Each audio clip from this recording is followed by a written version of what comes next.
హరి ఓం. ఈ రోజు నుంచి మనకి వారాహి నవరాత్రులు మొదలవుతున్నాయి కదా.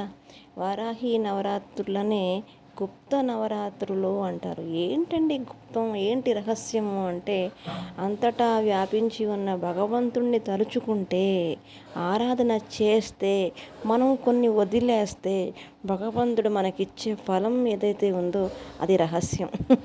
అయితే ఆ రహస్యాన్ని గురించి అద్భుతమైన మూల మంత్రాన్ని ఒకటి మనకి చెప్తున్నారు. ఆ మంత్రం ఒకసారి అనుకుందాం. దాంట్లో అర్ధపరమార్థాలు మనం తెలుసుకునే ప్రయత్నం చేద్దాం.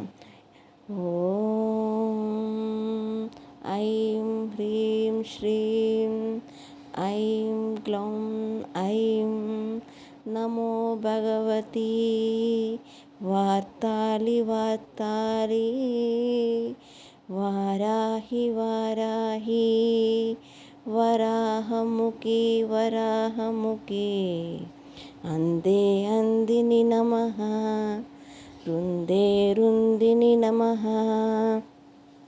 జంబే జంబిని నమః మోహే మోహిని నమః स्तंभे स्तंभिनि नमः सर्वदृष्टप्रदुष्टानां सर्वेषां सर्वाक्सिद्धिचक्षुर्मुखगतिजिह्वा स्तम्भनं कुरु कुरु शीघ्रं वश्यं कुरु कुरु ऐं ग्लौं टः टः टः टः ఓం అస్త్రాయ ఫట్ స్వాహ.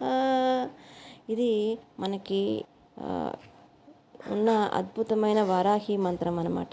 ఈ మంత్రం పరమార్థం ఏంటంటే, ఈ స్తోత్రంలో ఒక అద్భుతాన్ని ఆవిష్కరిస్తున్నారు మహర్షి. భగవంతుణ్ణి ఏది అడగాలో కూడా మనకి తెలియాలట. ఆ అడగడంలోనే మన భక్తి యొక్క గొప్పతనం దాగి ఉంది. అందుకని ఈ స్తోత్రంలో మనకి ఏది కావాలో నిజానికి చెప్పాలంటే మనకే తెలీదు.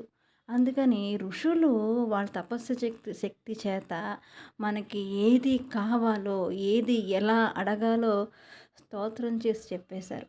అదే ఈ స్తోత్రం అన్నమాట. ఇందులో వార్తాళి అని మొదలవుతుంది స్తోత్రం. ఈ స్తోత్రంలో వారాహి అమ్మవారి యొక్క నామాలు వారాహి వార్తాళి రెండు ఒక్కటే. అందుకని ఆ వరాహ ముఖంతో ఉన్నటువంటి భగవతి ఏదైతే ఉందో ఆ తల్లికి నమస్కారం అంటున్నారు. అంటే వరాహమూర్తి యొక్క శక్తి స్వరూపమే వారాహి.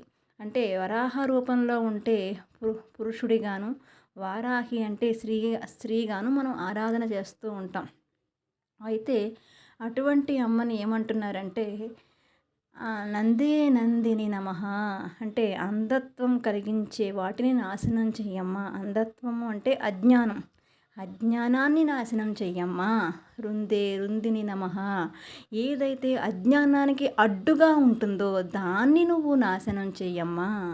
జంబే జంబిని నమః నోరు ముయించే, అంటే మనం ఏ స్తోత్రం చెయ్యాలన్నా సరే మనకి ఆధారమైనది నోరే కదా. ఆ నోరు ముగించే ఏదైతే దుష్టత్వం ఏదైతే ఉందో, ఆటంకం ఏదైతే ఉంటుందో దాన్ని కూడా నువ్వు నాశనం చెయ్యమ్మా. ఎందుకంటే వార్తాళి వారాహి అమ్మవారు వాగ్దేవత. అందుకని నేను మనసారా స్తోత్రించాలి అంటే ఆ నోరు, ఆ వాక్శుద్ధి, అది జంబే జంబిని, అది నువ్వు వాక్శుద్ధిని కలిగించాలి. మోహే మోహిని నమః ఆ అంధత్వము, ఆ జడత్వము ఏదైతే ఉందో ఇవన్నీ మోహంలో పడేస్తున్నాయి నన్ను, దాన్ని కూడా నువ్వు నాశనం చెయ్యాలి. స్తంభే స్తంభిని నమః ఇది కూడా జడత్వాన్ని సూచించే మంత్రమే.